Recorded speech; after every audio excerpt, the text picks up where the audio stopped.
Congress party के अध्यक्ष मल्लिकार्जुन खड़गे जी के आह्वान पर और हमारे कांग्रेस पार्टी के उस पूरे देश के गरीबों की, दलितों की, वंचितों की, बहुजन की जो आवाज़ है, जननायक हमारे राहुल गांधी जी के दिशा निर्देश पर बिहार में शिक्षा न्याय संवाद की एक श्रृंखला आज से शुरू हुई है और आज पूरे बिहार में लगभग 70 जगह पर इस तरीके से कार्यक्रम किए जिसके अंदर हमने नौजवानों के साथ में संपर्क किया और राहुल गांधी जी खुद दरभंगा पहुंचे, जहां का जो प्रशासन था उसको दिशा निर्देश मिले अमित शाह की तरफ से, नरेंद्र मोदी की तरफ से, नीतीश कुमार की तरफ से कि राहुल गांधी जी को किसी भी सूरत में नौजवानों के साथ में जो नौजवानों का दर्द है बिहार के अंदर, रोजगार को लेकर, शिक्षा को लेकर, पेपर लीक के मामले को लेकर, उसको रूबरू नहीं होने दिया जाए। राहुल गांधी जी को रोका गया, परमिशन नहीं दी और वहाँ पर जो लोगों के अंदर एक संदेश गया पूरे बिहार के अंदर, क्योंकि अभी हम लोग भी एक शिक्षा न्याय संवाद से निकल कर आ रहे हैं, वहाँ पर लोगों से जब चर्चा हुई, बातचीत हुई तो लोगों में बहुत आक्रोश है इस बात को लेकर कि राहुल गांधी लोगों के दर्द को समझना चाहते हैं, लोगों के बीच में जाना चाहते हैं ताकि आने वाले समय में जब चुनाव हो तो उसके लिए हम अपने मैनिफेस्टो का भी एक प्रारूप तैयार कर सकें, ज़मीनी हकीकत की जानकारी ले सकें और उनको हम आने वाले टाइम में जब कांग्रेस पार्टी के साथ गठबंधन की सरकार बनेगी बिहार में तो नौजवानों के लिए क्या नीति बने, क्या कार्यक्रम बने, क्या कानून बनाए जाए ताकि उनको हम उस तकलीफों से, दिक्कत से दूर कर सके जो कि अभी भारतीय जनता पार्टी और नीतीश कुमार की सरकार के दौरान उनको झेलने को मिल रही है। नरेंद्र मोदी ने 2 करोड़ रोजगार देने का वायदा किया था, एक उम्मीद दी थी नौजवानों को, लेकिन वो सब खोखला साबित हुआ, झूठ निकला और लोगों को जिस तरीके से गुमराह कर वोट लेकर सरकार तो बना ली, लेकिन आज उनका भविष्य, जो उज्जवल भविष्य होना चाहिए था, वो अंधकार में है। राहुल गांधी जी पूरे देश में भारत जोड़ो यात्रा के माध्यम से, भारत जोड़ो न्याय यात्रा के माध्यम से जो लाखों करोड़ों लोगों से उन्होंने मेलजोल किया, मुलाकात की और ज़मीनी हकीकत को समझा और वहाँ पर उन्होंने आवाज़ उठाई कि देश में जब तक कास्ट बेस सेंसस नहीं होगा, जाति जनगणना नहीं होगी, तब तक इस देश की हकीकत का नहीं पता चलेगा और ये देश का एक्सरे साबित होगा जहाँ पर लोगों की समस्याओं की जानकारी मिल पाएगी,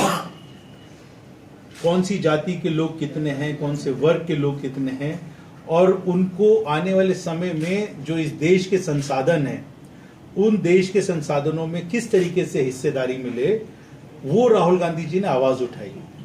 उस टाइम पे भारतीय जनता पार्टी के लोग, आरएसएस के लोग राहुल गांधी जी का मजाक उड़ा रहे थे, हंसी करते थे कि कास्ट सेंसस, क्योंकि भारतीय जनता पार्टी तो हमेशा से कास्ट सेंसस के, आरक्षण के, संविधान के, बाबा साहब भीमराव अंबेडकर के खिलाफ रही है। उनके मन की नफरत जब बाबा साहब भीमराव अंबेडकर जी संविधान इस देश में पेश कर रहे थे तो आरएसएस के लोगों ने रामलीला मैदान में संविधान की किताब जलाई, बाबा साहब भीमराव अंबेडकर जी की शव यात्रा निकाली और उनका नफरत का आप अंदाजा ये लगा सकते हैं कि अमित शाह ने पार्लियामेंट में खड़े होकर ये कहा, हमारा मजाक उड़ाया, हमारे जज्बातों को ठेस पहुंचाई। जो ग्रंथ है वो संविधान है, क्योंकि उसी के माध्यम से हमको सम्मान और स्वाभिमान के साथ में जीने का अधिकार मिलता है। तो अमित शाह के दिल की नफरत जुबान पर आई और राहुल गांधी जी ने जो कहा था उसका प्रेशर इतना था भारतीय जनता पार्टी के ऊपर कि नरेंद्र मोदी के नेतृत्व वाली सरकार ने घुटने टेके राहुल गांधी जी के इस प्रेशर में आकर कि कास्ट जाति जनगणना होनी चाहिए। जाति की गणना की घोषणा की भारतीय जनता पार्टी ने, लेकिन हमको अभी भी उनके ऊपर विश्वास नहीं है। हमें मालूम है कि इसके पीछे भी ये राजनीति करेंगे। हमें मालूम है कि ये इनके मन की जो अंदर की भावना है वो कहीं ना कहीं वो राजनीति करने की है, क्योंकि इसी तरीके का इन्होंने एक घोषणा की थी महिला आरक्षण को लेकर, घोषणा की, वाहवा लूटी, लोगों ने उसको शाबाशी दी कि महिला के ऊपर कम से कम भारतीय जनता पार्टी जो महिला विरोधी है उसकी सोच बन रही है। लेकिन उसके बाद में अगले दिन वो यू टर्न मार गए। तो समझना यह है कि राहुल गांधी जी कह रहे हैं कि इस बार हम इसको छोड़ेंगे नहीं, घोषणा हो गई है हमारे प्रेशर में आके। और एक कांग्रेस पार्टी के सभी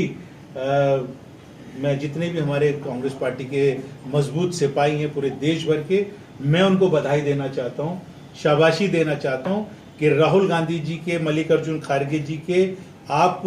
इस संघर्ष में कंधे से कंधा मिला के खड़े रहे, क्योंकि वो आवाज उठा रहे थे देश के बहुजनों की, वो आवाज उठा रहे थे देश के मूल निवासियों की, जो देश के सही मायनों में देश के मालिक हैं। तो आज हमारी ये मांग है कि 50% का जो कैप है वो हटना चाहिए, क्योंकि SC, ST, OBC की टोटल जनसंख्या अगर हम मिलाएं तो वो 70% से ज्यादा है। 70% से ज्यादा हमारी जनसंख्या, लेकिन हमारे को जो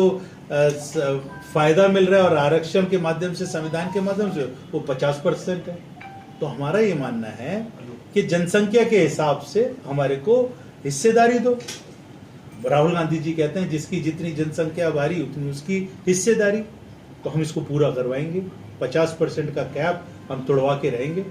ये हमने फैसला लिया है, संकल्प लिए, और मजबूर करेंगे सरकार को ये ऐसा करे। दूसरा,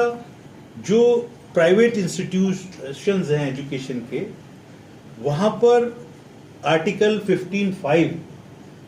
जो ये कहता है कि जो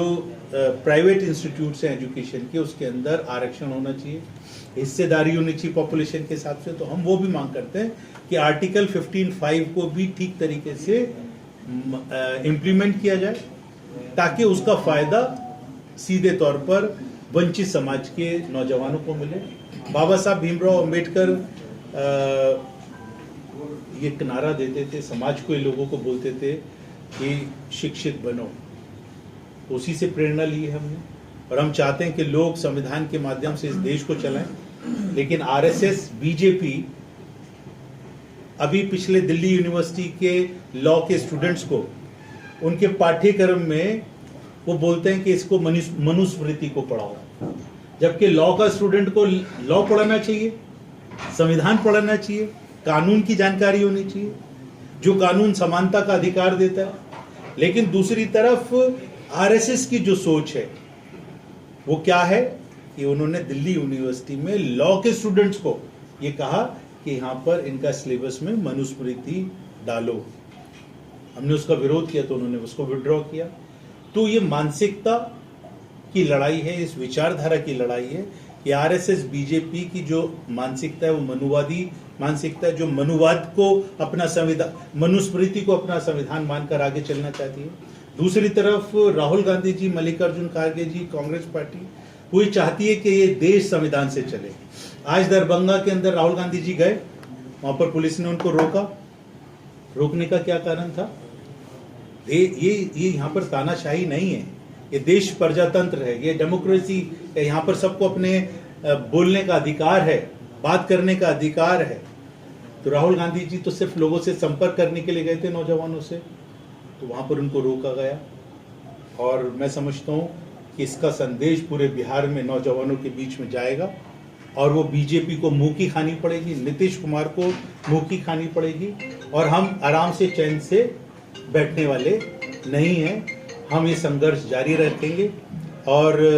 लोगों की आवाज इसी दमदार तरीके से उठाते रहेंगे। जाति जनगणना को लेकर के सभी पार्टी, हमारा एजेंडा था कांग्रेस पार्टी का कि इस आवाज को उठाया जाए, क्योंकि इसी के माध्यम से लोगों को सामाजिक न्याय मिलेगा। और आज अगर कोई किसी ने एक शब्द भी बोला है, चाहे वो विपक्ष का है, चाहे वो हमारे गठबंधन का है, तो हम उसको बधाई देते हैं, हम उसको स्वागत करते हैं और शाबाशी देते हैं कि वो हमारी जो भी आवाज जनहित की हो, दलित, पीड़ित वंचित समाज महिलाओं के पक्ष की हो तो उसके अंदर हमारा समर्थन करें और हमारे साथ में जुड़े। हम उनका स्वागत करते हैं।